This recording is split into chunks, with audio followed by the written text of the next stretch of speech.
People of the world, welcome back to Send It Rising. As I've said many times before, you already know what I'm going to say. I don't believe in coincidences. I'm not sure if I ever did when I was younger. Our guest today and I backstage were chatting about random number generators and how you have to build an atrophy. As a guest on the show mentioned earlier, both he and I are business owners. He is in the recruiting space, which is wild. The talent out there is pretty intense. And a lot of these companies, especially in this market, are struggling to find good people.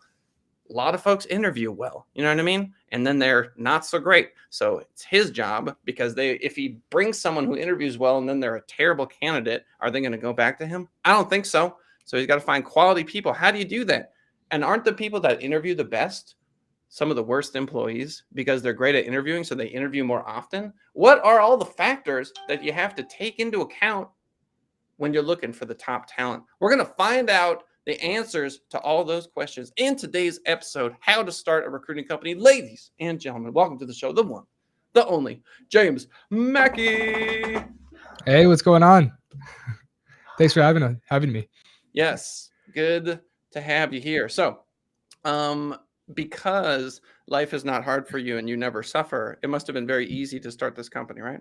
Oh yeah, this is very, very easy. The whole thing has just been just so easy. It's Kind of like unicorn crazy where we are giggles, today. like a cakewalk. Yeah, exactly. Nice. Um, Well, yeah. for those of us that actually suffer and feel pain, what would you recommend for folks starting out a company?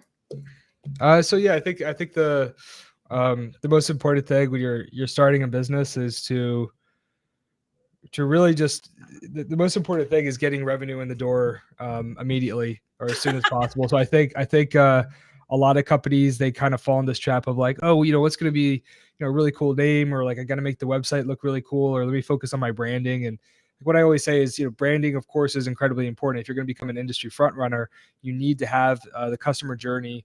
You have to remove friction from the customer journey and provide great experiences across the board. And part of that is your branding and your positioning, all these types of things. But when you're starting out, that stuff really isn't where your head should be at. What it needs to be focused on is, how do I get my first paying customer? Unless you're one of those a few of those lucky individuals that might be like a pre-product, pre-revenue company that gets a big funding round in tech, which you don't see very often, but sometimes you do see that. But for most of us, right, we need to generate revenues and cash flows in order to sustain business. So the first thing is always figuring out what is the fastest path to generate revenue, and really holding yourself accountable to doing that quickly, and trying to just solve that problem. And I think the other mistake people make is they're focused on they focus on problems that haven't really occurred yet. So for instance, they might say, okay, well, if I sell something, then I have to deliver it, and I have to figure out, I have to do that, and how am I going to do that? So one of the recommendations I also make is solve one problem at a time. Focus on what's immediately in front of you. And when you're starting out, the immediate pain point is you don't have revenue. You need cash to survive, right? You need cash flows to survive. Solve that problem first, and just make sure in the onboarding of whatever contract you have, you give yourself enough time to solve the next problem, which is delivery. But I think that's really kind of, and that might just seem like really basic, but I think, quite honestly, I see people miss the mark on that quite a lot when they're starting a business. Love it. It's nutritious and delicious. So is it basic? You know what the most basic fundamental of chess is? Win. I'm not sure. Okay. Yeah, that's a good one. I Right? like So that. if you really want to get back to basics, it's all basics. It always is. And you Right. mentioned first client. I cannot tell you how many times I have been in front of entrepreneurs that are less financially successful than my 6-year-old, then 6-year-old daughter.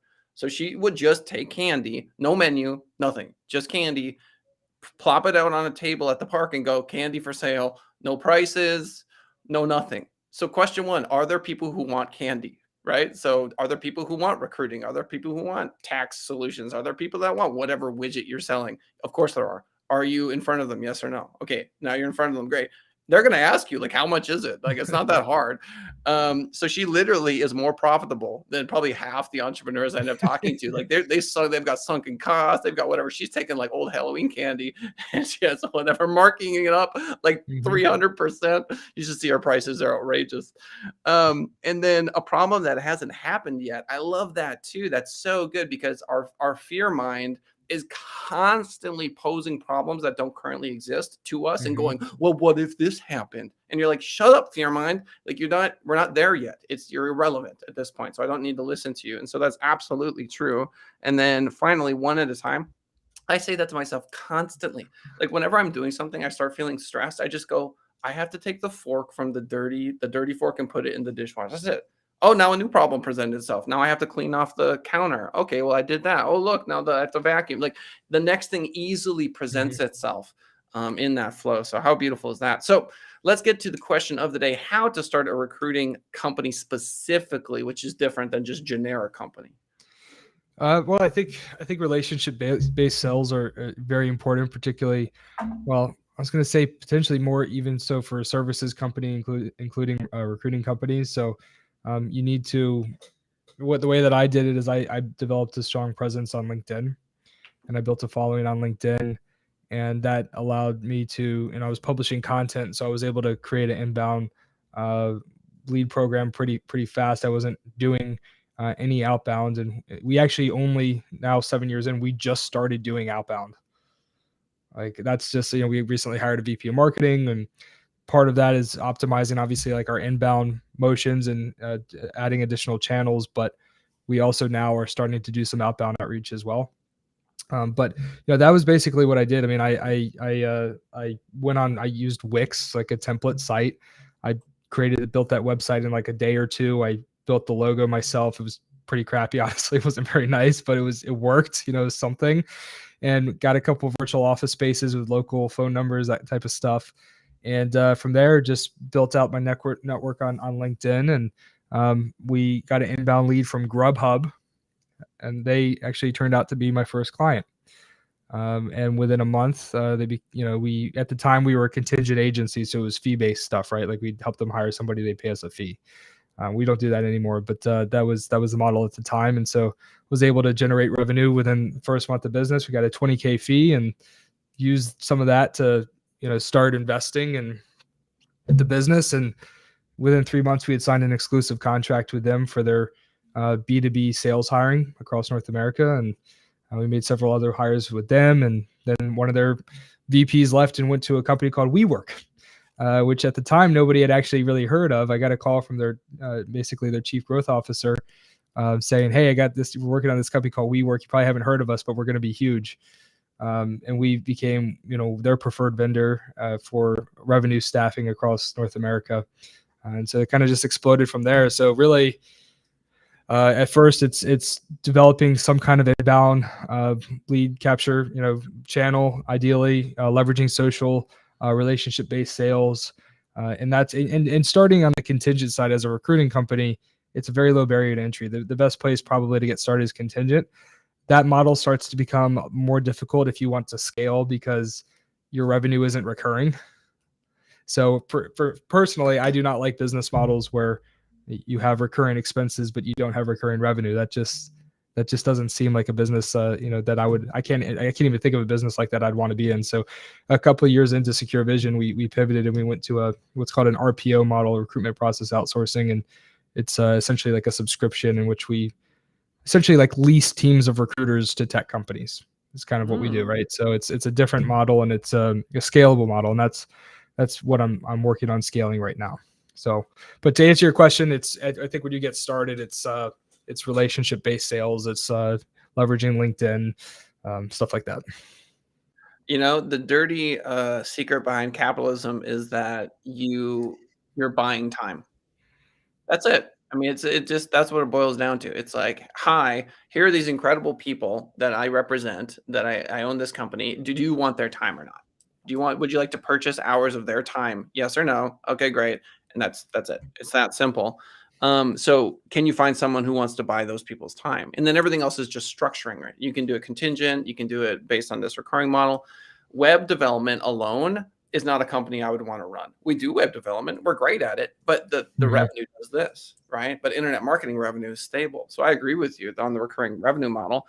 The fact that you got into WeWork so early, hello. You got, I mean, lucky. I don't know where, what do they say? Where skill meets luck is success, something like that. Right, something like that. Yeah. And then, oh, I love this crappy logo. That's fantastic. It was bad. It wasn't like the one I got now. The one I have now, I don't know if you can see the whole thing, but we have a pretty good brand now. We've been able to build it up, but yeah, at first we only rebranded like I think about a year ago. Yeah. So we went basically 5 years into business with a logo that I don't even know what tool I use. I can't remember at this point, but it's pretty rudimentary. It's wild. It would be, I would put it to you this way. It would be like a doctor going to a doctor and him having like mediocre scrubs on, but he's a world-class neurosurgeon. You see what I'm saying? Like it doesn't, like the talent is so much more important than, like, people get so hung up on the logo, on the brand, on the, and like you said earlier, and many times, I would say 9 times out of 10, it's unfounded. And then inbound, outbound, you got to help me with this. So when you say inbound, are you saying we did LinkedIn posts, they reached out to us? Yeah, So yeah, it's exactly. inbound? That was basically the primary revenue driver for several years. That's beautiful. I know LinkedIn is the home for recruiters. Mhm. There are recruiters all over. There's a whole ecosystem of folks on LinkedIn for recruiting, which is super cool. And then when you say outbound, are you referring to things like this, where you're putting yourself out there on like No, a show? What's outbound mean? we started doing email outreach, Yep.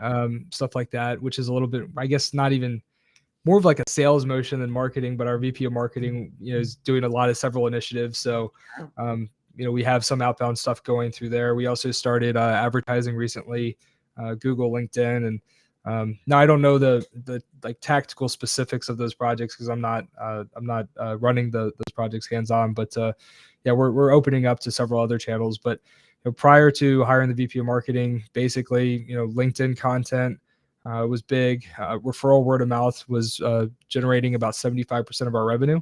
Mm-hmm. And then 25% of our revenue was coming from like intent channels. So for us, that was Google and G2. But 100% of our revenue was, referral word of mouth or, something, or G2, Google, stuff like that.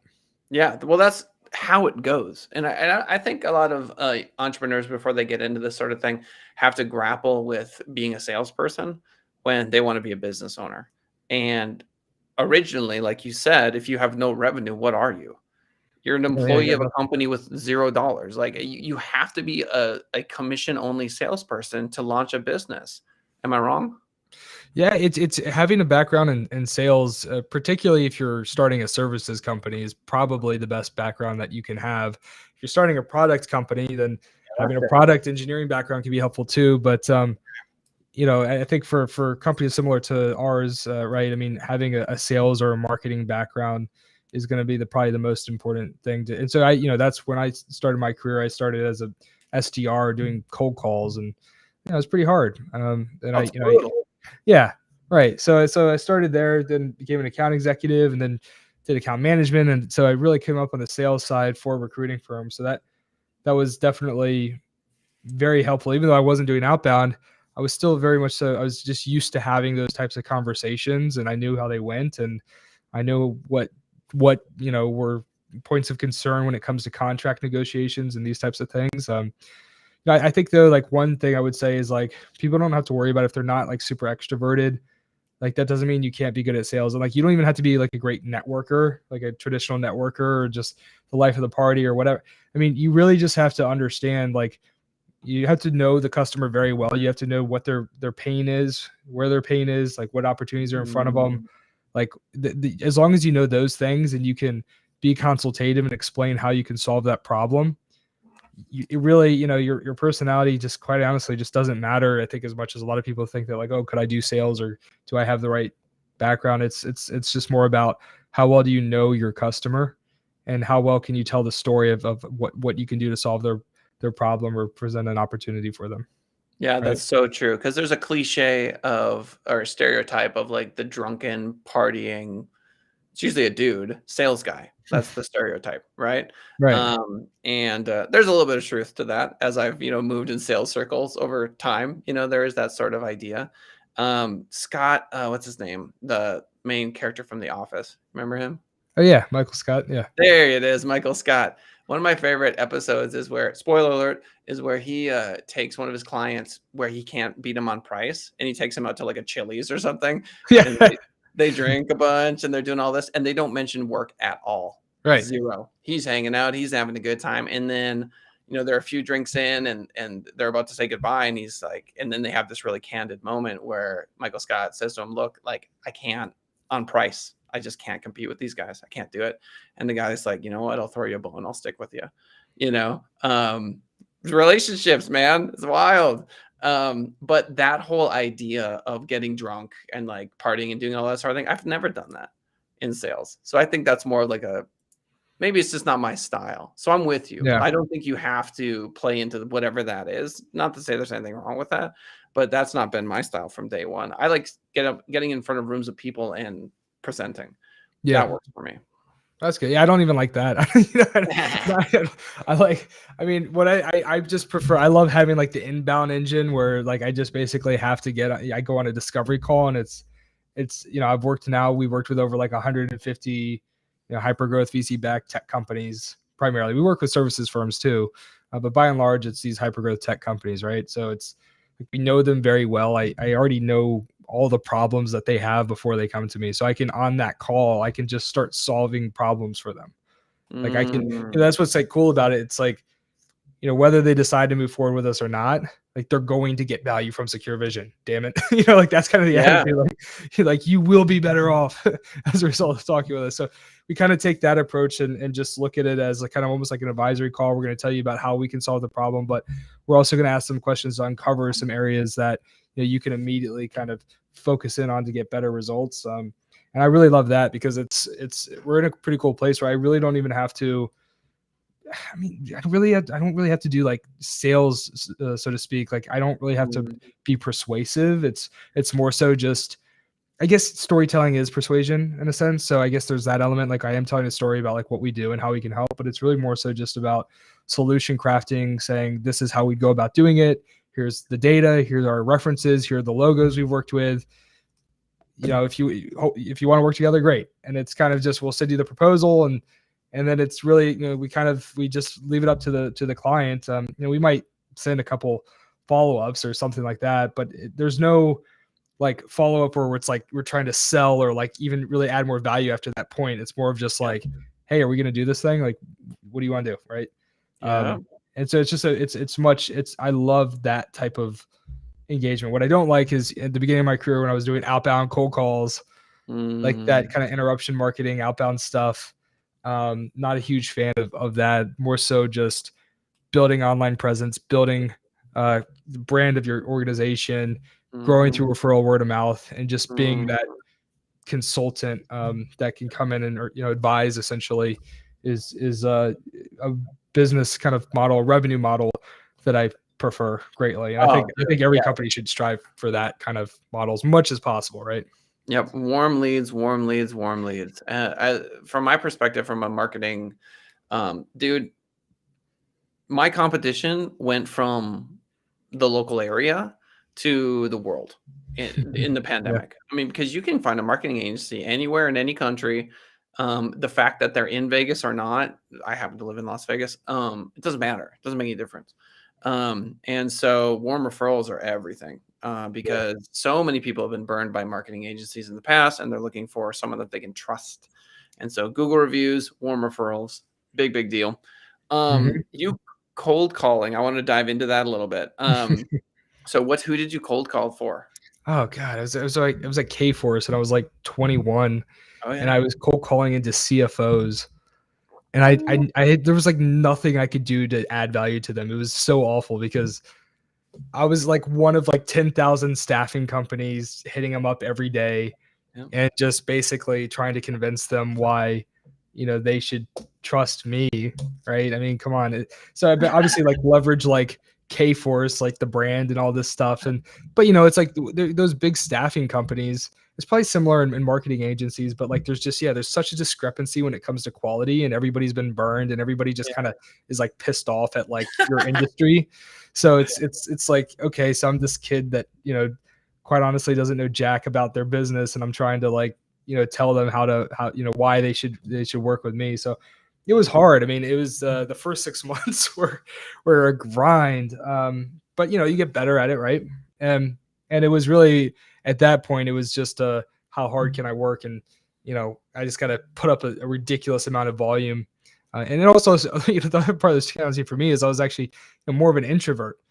So getting on the phone and cold calling people was it was definitely a learning curve, and I think it literally rewired my brain. Honestly, Oh, it I really think 100% it did. did. It changed me like, fundamentally as a human doing that I was at Kforce for a year and a half total. So Oh yeah, that PTSD is gonna stick with you. I think it's a positive thing. Like it just helped me like, okay, how do I just jump into this conversation? How do I figure out, what people care about? How can I engage? How can I persuade? There's all valuable skill sets, but yeah, it's not a job that I would want to necessarily do again. I think it was a really good foundation for me. But yeah, I was definitely happy to stop doing that. I'm right there with teaching. Same thing. When I started my teaching career, I was like, whoa.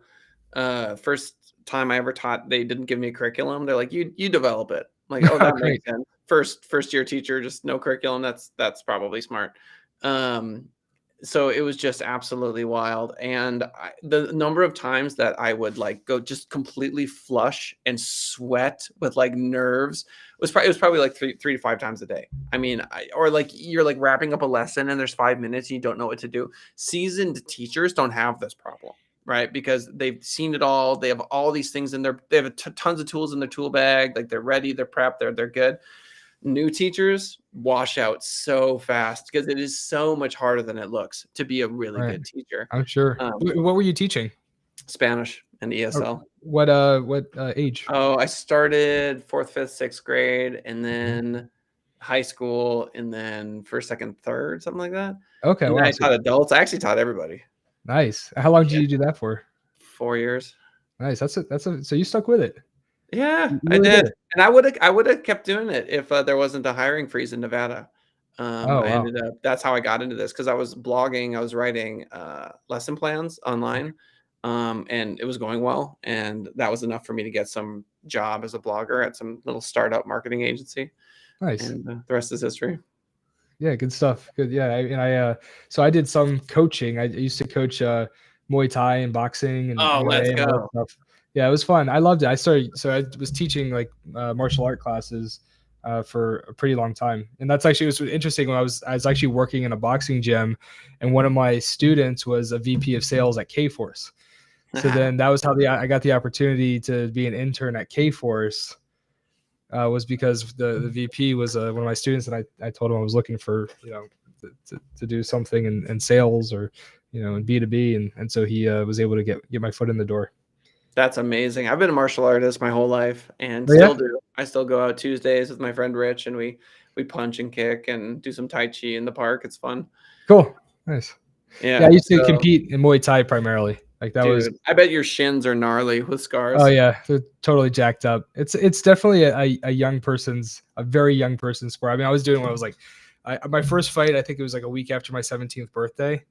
So I competed actively for 4 years, but I was already, by the time I was like 22, 23, I was getting pretty beat up. I had, some nerve damage, and I got deviated septum, and all this stuff was starting to happen. So I just figured it was time to bow out and do something else at that point. Yeah. But it was a lot of fun. Dude, I met an MMA guy. I live in Vegas, so you pop, like every now and then you meet these dudes. And Nice. man, they're a different breed, dude. They're just a different breed. You can tell just looking at this dude's face, like how many times has your nose been broken, bro? Because that thing looks funky fresh. And then like what's his name? I can't remember his name. The dude's like a tank. They're just tank humans. Yeah, they are really athletic. I mean, they don't look anything like normal people. I'll put it to you that way. Like you look at him for 2 seconds, you're like, that dude's a fighter. Yeah. And you get just a different breed. Like that dude is not a CPA. He is not doing tax Yeah, returns. he's not, That yeah. dude murders people in a in a ring. So funny. And all of these sort of like McDojos. I'm not sure if you ever like went down that path, but like you take all these actual MMA fighters and put them up against people who are like quasi martial artists, and it's just Yeah, it's doesn't so go well for cringy. us. You can't watch. They just take them down. It's like, like, oh, my root is so strong. It's like double leg takedown, bam, on the ground, like Just get ground and tackled. pound for like 2 seconds. I'm like, oh no. And then so there's that. And then there's also I love Tai Chi, right? And I Nice. love like Kung Fu and that whole culture. I absolutely adore it, but it's just wild. Like the last 20 years for fighting has never been anything like this. Like we took Yeah. all the styles of the world and put them into like the gnarliest octagon ever to see what style actually works. What does actual fighting look like? And I think that's Mhm. the closest we've ever come. Yeah. Yeah, it's, I really enjoyed it. I trained, Brazilian Jiu Jitsu as well. In boxing, I never was like really formally trained. I just started teaching Muay Thai at a boxing gym. So I started hanging out with a bunch of boxers Yeah. and doing some of that as well. But jujitsu is fun too. Yeah. If I ever like started training again, I'd probably do that because it's competitive, but you don't get punched in the face, which is nice. Yeah. You know, Yeah. and it's Rolling. effective. It's still I effective. It's the one part of my fight game that I just never had the opportunity to or never took the opportunity to study. Because Yeah. like how many fights go to the ground? All of them. You know what I mean? Right. 90% of fights end up on the ground at some point if you don't know what you're doing. Yeah. Like, I good still have night. some of that muscle memory. I did it for like 2 years. I didn't. I was more into Muay Thai because I had the opportunity to go to like a smaller school that with like a really good teacher, Yeah. so I could get like really good at it. And I would always say that I was like, well, yeah, but like a lot of fights end up in the ground. He's like, well, so that just means don't get, you just prevent the takedown. Like that was the Right, strategy. Was like, sure, it's that well, yeah, but simple. like, what Yeah, if you easy. go? Yeah, no problem. I'll just So we prevent the did takedown. a Yeah. lot of the work that I did at the Muay Thai school was like, try to, okay, if you have like somebody with like a wrestling background or whatever background trying to take you down, like how to prevent that and how to, kind of sprawl out, I guess. And Yeah, so I spent time doing that. And Muay Thai also has a clinch, so there's still like some grappling aspect, but sure. um, yeah, it was fun, man. It was a ton of fun. Yeah, But and then I got the into the wonderful world of recruiting. well, And no, this was the point I'm making, right? So, right, like, there's a lyric, an Incubus song, "Every piece contains a map of it all," which is to say that recruiting is martial arts, is cooking, is taking a nap, is like, literally it seems like we see with our eyes. Well, we do see with our eyes, but we perceive with our mind. right. Everything is filtered through through our own perception, which is to say that like the distance between you as recruiter and you kicking some dude in the shin is just not that different. I mean, they're literally right there. Yeah, it's actually kind of true. I mean, I think a lot of probably my business success is tied to having a martial arts background. I was a college dropout, and most of those years that people were in school, I was in a boxing gym. Mhm. And I think it just kind of like those kind of formative years of like wiring my brain and how I thinks about things and like how I think about obstacles and adversity and if I would when you're doing martial arts, particularly when you're doing something as brutal as Muay Thai, you No. go through a lot of that. And so I think that it's just a little bit of a different wiring than when you go into business and you go through a recession. It's like, okay, I've been through pain, right? Like I know how to handle this. I know like a lot of it's like how do you stay in the pocket? How do you keep your composure? How do you keep focused? Mhm. What's your strategy? Like it's I mean you're right. There's a lot of crossover between I think just particularly like martial arts and business too. I think it can help people develop like a really solid really foundation. But I more specifically psychology. I think Dude, the psychology you 100%. can develop with martial arts is one of the most solid, thorough psychologies that you can really develop. Dude, I love it. So, and I will extend that to all disciplines by saying this is an anecdote from some dude named Ram Dass, who's a spiritual teacher guy who died not too long ago. Him and I feel like I've heard of him. love me some Ram Dass. Him and Yeah. Timothy Leary were Harvard professors in the 60s. They were the first Yep. dudes to take acid. Yeah, I know He this guy. Yeah. So anyway, Mhm. he was up, he went to India, he found a guru, he did all the song and dance that you're supposed to do to achieve enlightenment. He was all in for years, did all the like starve yourself, aesthetic stuff, like all of it, right? and comes back and delivers this speech. And there's this old lady in the front row who's just like, she's like just nodding her head. Every wild, super far out, consciousness bending thing he could possibly say from the depths of the Himalayan mountains understanding of oneself. She's just like, just nod to everything. And he's like, he went up to her after the fact. He's like, you seem to like understand everything I said. And she's like, yeah. He's like, how did you do it? She goes, I crochet. Which is to say it doesn't matter. It doesn't. Maybe it's martial art. Okay. Maybe it's crochet. I don't know. Maybe it's cooking. Maybe it's learning 10 languages. You'll get there. Just having life experiences and going through things and figuring out how to do things. You're right. At the end of the day, you're going to benefit from that experience. And you're right. I mean, she's a master crocheter, and she sees the universe, the whole universe, like the yin and yang of the universe in crochet. Yeah. Yep. Yeah, well, look, man, this has been a ton of fun. I'm really you got to split. It's 11, ladies and gentlemen. YouTube.com/SendItRising. Check us out live when we've got guests on the show. Want to make sure that James has a chance to let you know where you can find him. Go ahead, James. Yeah, for sure. I think the best place is just on LinkedIn, James Mackey, SecureVision. If you just type that into the search bar, you'll be able to find me, and feel free to reach out if there's anything I can do to help you. That's James, James, last name Mackey, Mackeys. You got it. All right. Thanks for being on the show. All right. See y'all later.